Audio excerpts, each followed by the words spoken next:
అందరికీ praise lord మిత్రులారా, మనము ఈరోజు ప్రవీణ్ పగడాల గురించి ఒక 2 మెయిన్ టాపిక్స్ గురించి మాట్లాడుకుందాము. మరి చాలామంది నేను తమ్నేల్ని చూసుంటారు. తమ్నేల్ సో దానిలో నేను కంప్లీట్గా ఎవ్రీథింగ్ పిన్ టు పిన్ ఏంది ఎక్స్ప్లెయిన్ చేసింది ఏంటంటే, అసలు క్రైస్తవులని ఈ ర్యాలీలు చేయొచ్చా అని చెప్పి నేను ఒక దేవుడి పరిశుద్ధాత్మ ప్రేరేపణ చేత దేవుడు మాట్లాడమంది, దేవుడు చెప్పమంది నేను చెప్తున్నాను. ఏంటంటే క్రైస్తవులు ర్యాలీలు 100% చేయొద్దు. ప్రవీణ్ గారే చెప్పారు, ఆయన ఎక్కడ ర్యాలీలు చేయలేదు. క్రైస్తవులను చంపితే ఏం చేస్తారంటే హబక్కూకు గ్రంథం మొత్తం ఇదే ఉంది అన్నాడు. అందు గురించే ఇక్కడ వాక్యంలో ఏమనుందంటే, తోడేళ్ల మధ్యలో మిమ్మల్ని పంపిస్తున్నాను, తోడేళ్ల మధ్యన గొర్రెలను పంపిస్తున్నాను. సో ఎంత జాగ్రత్తగా ఉండాలో అంత జాగ్రత్తగా ఉండాలి. ఆయన సృష్టికర్త అయిన దేవుడు, ఆయన చూచుచున్న దేవుడు. రక్షింపనెరక ఉండినట్లు నా చేతులు కుర్చకాలేదు, వినెరక ఉండినట్లు నా చెవులు మందము కాలేదని సెలవిచ్చిన తండ్రి, నన్ను సృష్టించిన సృష్టికర్త ఆయనకు తెలియదా? ఆయన సర్వాంతరామి, సర్వసృష్టికి అధిపతి, అంత జ్ఞానం కలిగిన దేవుడు. ఈ ప్రపంచంలో ఆయన ద్వారా ప్రపంచములు కలిగినవే అని ఉంది బైబిల్లో. సో అన్నీ ఎరిగిన దేవుడు ఈ రోజుల్లో చాలామంది రోడ్ల మీదకి వెళ్ళి శాంతి ర్యాలీ చేయడము, నేను రిపోర్ట్ చెప్తున్నాను, రాసుకోండి.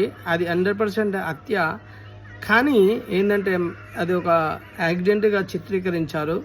కానీ మనం బాధపడొద్దు. దేవుడు ఒకరోజు దేవుని ధవల సింహాసనం ముందుని కూర్చుని ఎవరెవరైతే తీర్పు తీర్చారో వాళ్ళందరూ శిక్షించబడతారు. దేవుడు చూస్తూ ఊరుకున్న దేవుడు కాదు, తప్పకుండా వారికి 100% శిక్ష పడుతుంది. ఈ లోకంలో పడదేమో, సో తర్వాత మాత్రం తప్పకుండా దేవుని సింహాసనం ముందు కూర్చున్నప్పుడు ఆయన అడిగే క్వశ్చన్స్కి ప్రతి ఒక్కరు ఆన్సర్ చేయాల్సి ఉంటుంది. 100% హత్య జరిగింది. ఒకవేళ గవర్నమెంట్ వాళ్ళు రిపోర్ట్ ఇచ్చినా ఇది యాక్సిడెంట్ అని చెప్పి రిపోర్ట్స్ ఇస్తారేమో. ప్రత్యూష కేసును కూడా అట్లాగానే నీరు గార్చారు ఇంతమంది. సో మనం ఎప్పుడు దిగులు పడొద్దు, మనం ఎప్పుడు భయపడొద్దు, మనం ఎప్పుడు మిగతా వాళ్ళలాగా ఉండొద్దు. మన దేవుడు సర్వాంతరామి, సర్వసృష్టికి అధిపతి.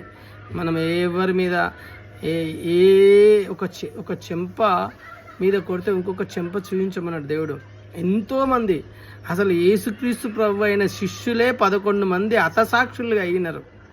యేసుక్రీస్తు యొక్క శిష్యులే. మనం ఒక లెక్కన ఆయనకు ముందే తెలుసు హతసాక్షులు అవుతారని చెప్పి, హతసాక్షులు అయ్యాలని చెప్పి ఉంది ప్రవీణ్ గారికి. అంత గొప్ప మరణం పొందాడు. మనం చాలా ఆనందించాలి ఆ విషయంలో.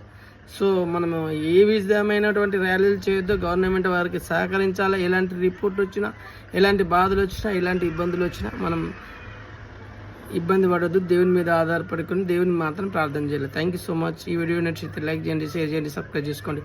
Thank you so much. మీ జాన్ ముచ్చినపల్లి.